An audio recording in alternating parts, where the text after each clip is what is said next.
কিংবদন্তি অভিনেত্রী কবরী আর নেই, করোনায় আক্রান্ত হয়ে চিকিৎসাধীন অবস্থায় মৃত্যু। ঐতিহাসিক মুজিবনগর দিবস আজ, সীমিত আয়োজনে আম্রকাননের স্মৃতিসৌধে শ্রদ্ধা নিবেদন। আজ থেকে 5 দেশে চলবে বিশেষ ফ্লাইটে, যেতে পারবেন শুধু প্রবাসী কর্মীরা।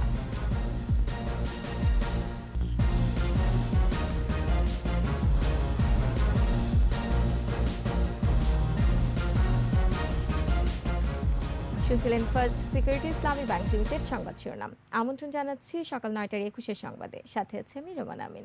দর্শক, 21 টেলিভিশনের সংবাদ একই সাথে সরাসরি দেখতে পাবেন আমাদের ফেসবুক পেজ www.facebook.com/2124 অনলাইনে। সংবাদে আরও থাকছে, দেশে করোনা সংক্রমণ বৃদ্ধির সঙ্গে দক্ষিণ আফ্রিকা ভ্যারিয়েন্টের মিল, আক্রান্ত হলে মৃত্যুর তথ্য সঠিক নয়।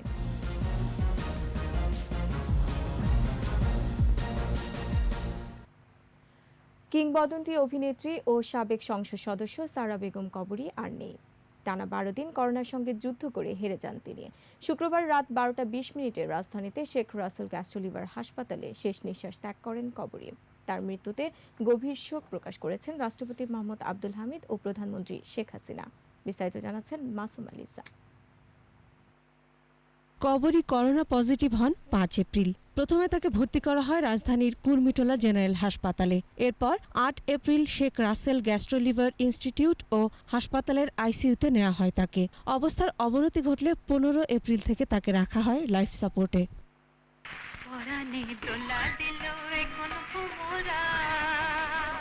সুভাষ দত্তের সুতরাং সিনেমা দিয়ে কবরীর অভিষেক 1964 সালে। এরপর নীল আকাশের নিচে, রংবাজ, সুজন সখী, ময়নামতি, ঢেউয়ের পর ঢেউ, পরিচয়, দেবদাস, অধিকার, বেইমান, অবাক পৃথিবী, দ্বীপ নেভেনায় এর মতো অসংখ্য জনপ্রিয় চলচ্চিত্রে অভিনয় করেন কিংবদন্তি এই অভিনেত্রী।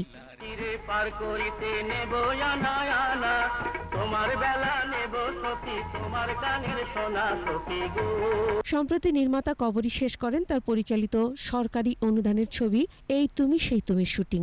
নিজেও অভিনয় করেছেন এতে। রূপালী পর্দা মাতানো এই অভিনেত্রীর নির্মাতা হিসেবে যাত্রা 2006 সালে আয়না সিনেমা দিয়ে। মাসুম আলিসা, 21 টেলিভিশন। ঐতিহাসিক মুজিবনগর দিবস আজ। 17 এপ্রিল 1971 সালে মেহেরপুরের বৈদ্যনাথ তলায় আম্রকাননের শপথ নেয় স্বাধীন বাংলাদেশের অস্থায়ী সরকার। সে সময় স্বাধীনতার ঘোষণাপত্র পাঠের মধ্য দিয়ে কবর রচিত হয় অখণ্ড পাকিস্তানের। মুক্তিযুদ্ধ পরিচালনা আর বিশ্ব জনমত তৈরিতে অনন্য ভূমিকা রাখে মুজিবনগর সরকার। বিস্তারিত জসিম জুয়েলের রিপোর্টে। 1971 সালের মুক্তিযুদ্ধের আজকের দিনে স্বাধীন বাংলাদেশের প্রথম অস্থায়ী সরকার মুজিবনগর সরকার নামে পরিচিত। 25শে মার্চ ভয়াল কালো রাত্রিতে পাকিস্তানি হানাদারদের নির্বিচারে গণহত্যা ও 26শে মার্চের প্রথম প্রহরে বঙ্গবন্ধুর স্বাধীনতার ঘোষণার পর বাংলাদেশ বহির্বিশ্বের কাছে স্বাধীন রাষ্ট্র হিসেবে পরিচিতি লাভ করে। স্বাধীনতার ঘোষণার পর এত অল্প সময়ের মধ্যে সরকার গঠন হবে তা পাকিস্তানিদের কাছে ছিল কল্পনারও বাইরে। পাকিস্তানের কারাগারে বন্দী বাঙালির অবিসংবাদিত নেতা বঙ্গবন্ধু শেখ মুজিবুর রহমানকে রাষ্ট্রপতি ও সশস্ত্র বাহিনীর সর্বাধিনায়ক করে তার নামেই গঠিত হয় সরকার। বঙ্গবন্ধুর অনুপস্থিতিতে অস্থায়ী রাষ্ট্রপতি ও সশস্ত্র বাহিনীর সর্বাধিনায়ক হিসাবে শপথ নেন সৈয়দ নজরুল ইসলাম। তাজউদ্দিন আহমেদকে প্রধানমন্ত্রী ও প্রতিরক্ষামন্ত্রী, ক্যাপ্টেন এম মনসুর আলীকে অর্থমন্ত্রী, এইচ.এম কামারুজ্জামানকে স্বরাষ্ট্রমন্ত্রীর দায়িত্ব দেয়া হয়। সাম্য, মানবিক মর্যাদা ও সামাজিক ন্যায় বিচার প্রতিষ্ঠার লক্ষ্যে চলতে থাকে মুক্তিযুদ্ধ। সেই সাথে মুজিবনগরে ঘোষণা করা হয় স্বাধীনতার ঘোষণাপত্র। সময়ের পরিক্রমায় বাংলাদেশ, বাঙালি মুক্তিযুদ্ধ এবং মুজিবনগর হয়ে উঠেছে অভিন্ন সত্তার নাম। বাঙালির অধিকার আন্দোলনের ইতিহাসে মুজিবনগর সরকার চির অম্লান। জসিম জুয়েল, 21 টেলিভিশন, ঢাকা।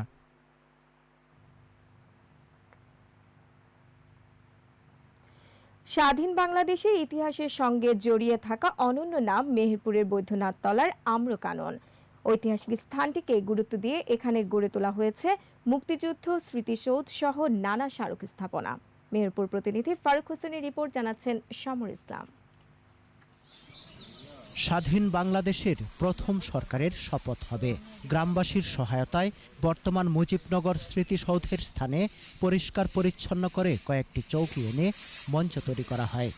আসেন জাতীয় চার নেতা, সাথে দেশি বিদেশি সাংবাদিক। শপথ নেন জাতীয় চার নেতা। 12 আনসার সদস্য গার্ড অব অনার প্রদান করেন। শপথ অনুষ্ঠানের পর স্বাধীন বাংলাদেশের প্রথম রাজধানী হিসেবে ইতিহাসে স্থান করে নেয় মুজিবনগর।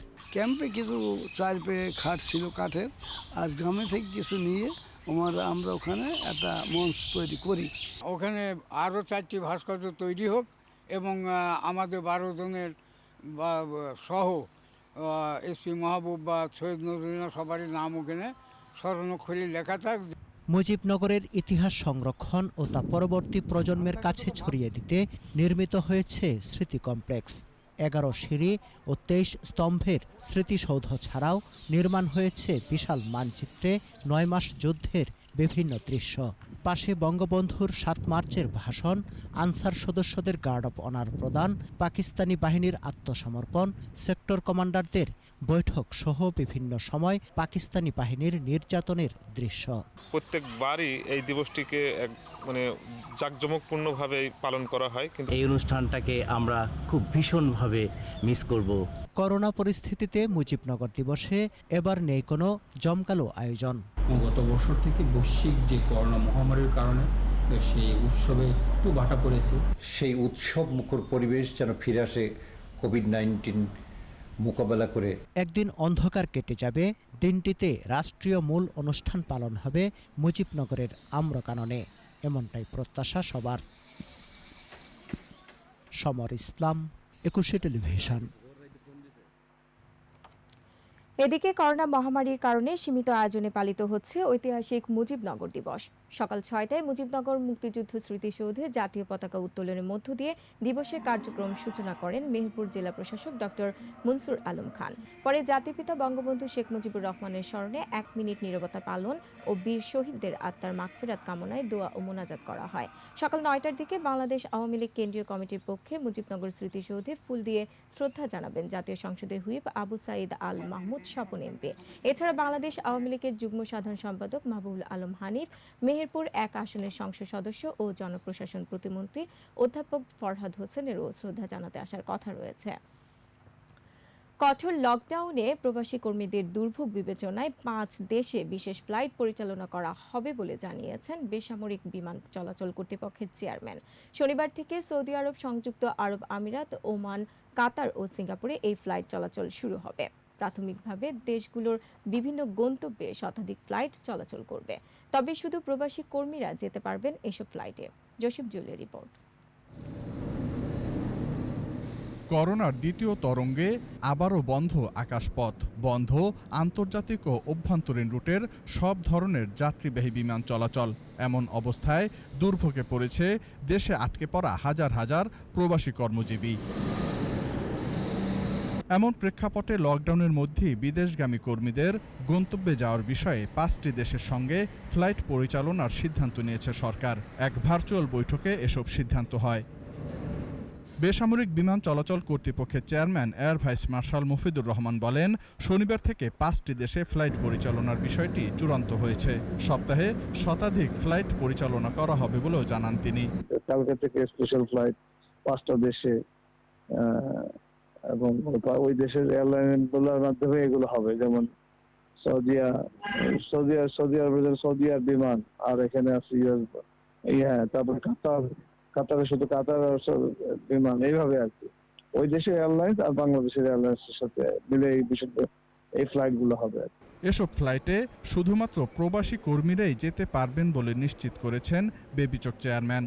আমরা ওদেরকে পাঠাচ্ছি যারা ওখানে চাকরির জন্য যাচ্ছে। আপাতত যেহেতু আমাদের লকডাউনের ডেটটা দেওয়া আছে 20 তারিখ পর্যন্ত, আমরা 4 দিন আবার 19 তারিখে পরবর্তী ডিসিশন 19 তারিখে দেব। বিদেশগামী যাত্রীদের করোনা নেগেটিভ সার্টিফিকেট সহ সব ধরনের স্বাস্থ্যবিধি মেনে ভ্রমণ করতে হবে বলেও জানায় বেসামরিক বিমান চলাচল কর্তৃপক্ষ। জসিম জুয়েল, 21 টেলিভিশন, ঢাকা। বাংলাদেশের করোনা ভাইরাস সংক্রমণ বৃদ্ধিতে দক্ষিণ আফ্রিকা ভ্যারিয়েন্টের সঙ্গে মিল পাওয়া গেছে। মার্চের তৃতীয় সপ্তাহে ধরনটি উপস্থিতি জানান দিয়ে শক্তিশালী হয়ে ওঠে।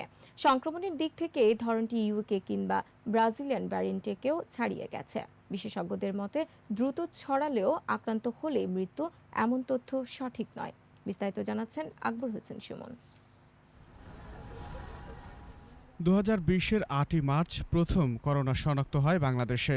সংক্রমণ প্রতিরোধে বহুমুখী ব্যবস্থা নেয় বিশ্বের অন্যান্য দেশের তুলনায় নিরাপদভাবে বছর পার হয়। চলতি বছরের মার্চে আবারও হঠাৎ সংক্রমণের বিস্তার ভাবিয়ে তোলে বিশেষজ্ঞ ও ব্যবস্থাপকদের।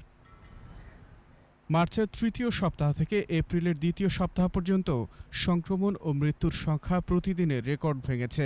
আন্তর্জাতিক উদরময় গবেষণা প্রতিষ্ঠান ICDDR-B ডিসেম্বর থেকে ভাইরাসের বিভিন্ন ধরনের ওপর নজরদারি করছে। প্রতিষ্ঠানটির পর্যবেক্ষণে ধরা পড়ে হঠাৎ বৃদ্ধি পাওয়া এই আফ্রিকান ভ্যারিয়েন্ট। যুক্তরাজ্য কিংবা ব্রাজিলিয়ান ভ্যারিয়েন্টের চেয়ে আফ্রিকান ভ্যারিয়েন্টটি বেশি শক্তিশালী ও দ্রুত সংক্রমণশীল। এ কারণেই হঠাৎ বেড়েছে সংক্রমণ। সর্বশেষ মার্চের চতুর্থ সপ্তাহে তারা দেখতে পাচ্ছে যে বাংলাদেশে মোট ভ্যারিয়েন্টের 81% হচ্ছে সাউথ আফ্রিকান ভ্যারিয়েন্ট। ICDR-B কিন্তু বলে নাই যে বাংলাদেশে যত কোভিড ইনফেকশন হচ্ছে তার 81% সাউথ আফ্রিকান ভ্যারিয়েন্ট। তারা বলেছে ভ্যারিয়েন্টগুলোর মধ্যে 81% সাউথ আফ্রিকান ভ্যারিয়েন্ট। বিশেষজ্ঞরা আশ্বস্ত করেছেন, জিনগত পরিবর্তন হলেও এই ধরনটিতে আক্রান্ত হলে মৃত্যু, এমন তথ্য সত্য নয়। সাউথ আফ্রিকান ভ্যারিয়েন্টের ব্যাপারে একটি ভুল ধারণা আমাদের মধ্যে এসে গেছে যে এটা যার হবে তার মৃত্যু ছাড়া কোনো গতি নেই। বিষয়বস্তু কিন্তু তেমনটি না। এখন পর্যন্ত আমার জানা মতে কোনো তথ্যপাত্র বৈজ্ঞানসম্মত নাই যার দিয়ে আমরা বলতে পারি, যার রেফারেন্স আমরা বলতে পারি যে সাউথ আফ্রিকান ভ্যারিয়েন্ট হলে মানুষ খুব তাড়াতাড়ি মারা যাবে, তাদের খুব বেশি মারাত্মক রোগ হবে, তাদের অবশ্যই আইসিইউতে যেতে হবে, এমনটি না। যেটি আমরা জানি যে এই সাউথ আফ্রিকান ভ্যারিয়েন্টটি অন্যান্য বা মূল SARS-CoV-2 ভাইরাসটির চেয়ে 70% বেশি সংক্রমণশীল। বাংলাদেশের মতো বিশ্বের 113টি দেশে সংক্রমণ ছড়িয়েছে করোনার আফ্রিকান ভ্যারিয়েন্ট। প্রতিরোধে স্বাস্থ্যবিধি মেনে চলার বিকল্প নেই বলেও জানান বিশেষজ্ঞরা। অতি সংক্রমণশীল ভ্যারিয়েন্টগুলো এসছে। আকবর হোসেন সুমন, 21 টেলিভিশন, ঢাকা। দর্শক, এ পর্যায়ে সহকর্মী আদিত্য বামুন লকডাউন পরিস্থিতির খবর জানাচ্ছেন রাজধানীর আগারগাঁও এলাকা থেকে। সরকার ঘোষিত লকডাউনের আজকে চতুর্থ দিন এবং আমরা সকাল থেকে রাজধানীর বিভিন্ন পয়েন্ট এবং সিগন্যালে সরেজমিনে গিয়ে যেটি দেখতে পেয়েছি যে আইন শৃঙ্খলা রক্ষাকারী বাহিনীর সদস্য যারা আছেন তারা জনসাধারণের যে যানবাহনগুলি আছে তারা কে কী উদ্দেশ্যে বেরিয়েছেন, বিশেষত মুভমেন্ট পাস যেটি এ সম্পর্কে এর আগেও বিভিন্নভাবে কথা উঠে এসেছে, সেই মুভমেন্ট পাস দেখিয়েই আসলে বিভিন্ন বাহনে যাত্রী সাধারণ যারা আছেন বা চলাচল যারা করছেন তাদের যদি অপ্রয়োজনীয় হয় তাহলে তাদেরকে ফিরিয়ে দেওয়া হচ্ছে এবং যদি যুক্তিযুক্ত কারণ দেখাতে পারেন সেক্ষেত্রে শুধুমাত্র আইন শৃঙ্খলা রক্ষাকারী বাহিনীর সদস্যরা তাদেরকে চলাচল করতে দিচ্ছেন। এছাড়া আমরা আরও যে বিষয়গুলি দেখেছি যে জনসাধারণ যারা আছেন রাজধানীতে বের হচ্ছেন তারা কিছু কিছু ক্ষেত্রে স্বাস্থ্যবিধি উপেক্ষাও করছেন। সব কিছু মিলিয়ে একটি লকডাউন হচ্ছে, কিন্তু অফিস এবং বিভিন্ন কলকারখানা উন্মুক্ত থাকায় আসলে রাজধানীতে এখন পর্যন্ত বেশ কিছু যানবাহনের সমাগম আছে এবং মানুষেরও সমাগম আছে। যানবাহনের অন্যান্য যে ইয়েগুলি আছে, রিক্সা থেকে শুরু করে সিএনজি, ইভেন রাইড শেয়ারিংকেও আমরা রাজপথে চলতে দেখেছি। সেই ক্ষেত্রে বলা যায় যে কিছু কিছু ক্ষেত্রে কিছুটা শিথিলতাও আমরা পরিলক্ষিত করছি। দেখতেই পাচ্ছেন এখানে যে রিক্সা থেকে শুরু করে প্রাইভেট কারকেও আসলে জিজ্ঞাসাবাদ করা হচ্ছে কে কোথায় কেন যাচ্ছে। তো এই ছিল রাজধানীতে লকডাউনের সর্বশেষ পরিস্থিতি। এ পর্যায়ে নিচ্ছি প্রিমিয়ার ব্যাংক লিমিটেড সংবাদ বিরতি। নো মাস্ক নো সার্ভিস বিধি মেনে চলুন, সুস্থ থাকুন। যখন ফিরছি তখন অন্যান্য খবরের সঙ্গে আরও থাকবে। নিষেধাজ্ঞা অমান্য করে সুনামগঞ্জের নদী থেকে পাথর উত্তোলন, নজরদারি নেই আইন শৃঙ্খলা বাহিনী। বিরতির পর আবার আমন্ত্রণ সকাল 9:21 সংবাদে।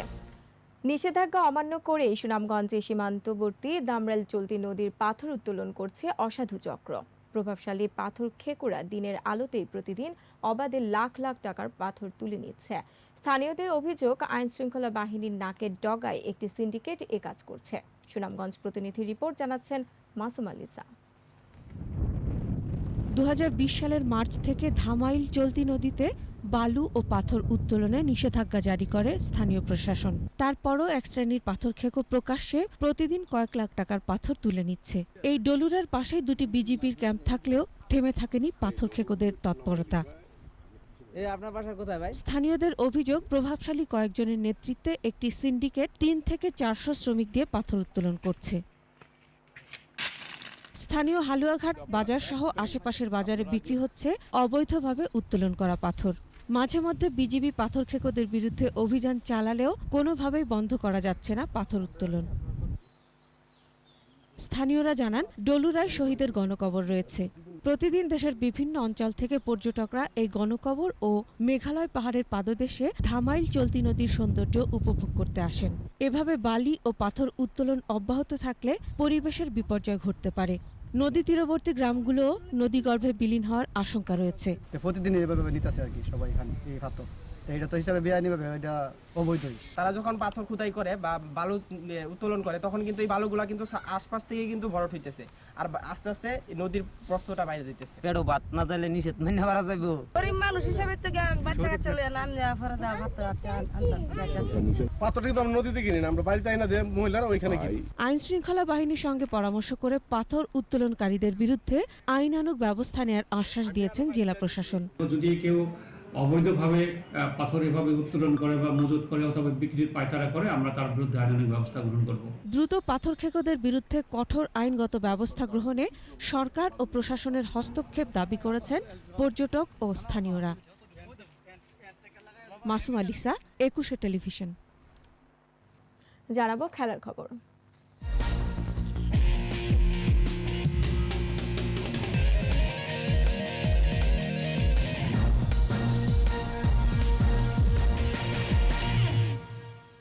চূড়ান্ত হলো ইউরোপা লিগ ফুটবলের সেমিফাইনাল লাইন আপ। সেরা চারে ইংলিশ ক্লাব ম্যানচেস্টার ইউনাইটেড ও আর্সেনাল, ইতালির রোমা এবং স্পেনের ভিয়ারিয়াল। কোয়ার্টার ফাইনালের প্রথম লেগে এগিয়ে থাকা 4 দলই পেয়েছে সেমি টিকেট। 29 এপ্রিল ফাইনালে ওঠার লড়াইয়ে মুখোমুখি হবে ম্যানচেস্টার ইউনাইটেড ও রোমা, আর আর্সেনালের প্রতিপক্ষ ভিয়ারিয়াল। কোয়ার্টার ফাইনালের ফিরতির পর্বের ম্যাচে সবচেয়ে বড় ব্যবধানে জয় পেয়েছে আর্সেনাল। 4 ম্যাচের মধ্যে জয় পায়নি শুধু রোমা, আর তারা আয়াক্সের বিপক্ষে ড্র করেছে 1-1 গোলে। তবে 2 লেগ মিলিয়ে উঠে গেছে সেমিতে। এছাড়া গ্রানাডার বিপক্ষে ম্যান ইউর জয় 2-0 গোলে। আর ভিয়ারিয়াল ঘরের মাঠে ডায়নামো জাগ্রেবকে হারিয়েছে 2-1 গোলে।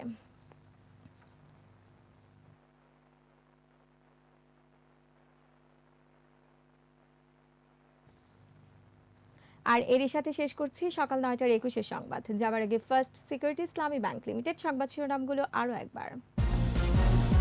কিংবদন্তি অভিনেত্রী কবরী আর নেই, করোনায় আক্রান্ত হয়ে চিকিৎসাধীন অবস্থায় মৃত্যু।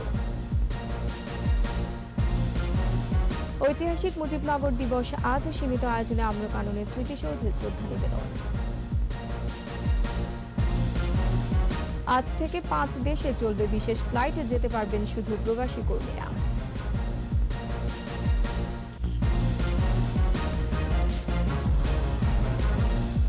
দর্শক, সর্বশেষ খবর জানতে ডায়াল করুন 2021 নম্বরে, আর ভিজিট করুন 21-tv.com এই ওয়েবসাইটে। এছাড়া ফেসবুকে লগ ইন করতে পারেন facebook.com/2124 অনলাইনে। এতক্ষণ সাথে থাকার জন্য ধন্যবাদ। পরবর্তী সংবাদ বেলা 12টায় দেখার আমন্ত্রণ রইল। স্বাস্থ্যবিধি মেনে চলুন, সুস্থ থাকুন, 21-এর সাথেই থাকুন।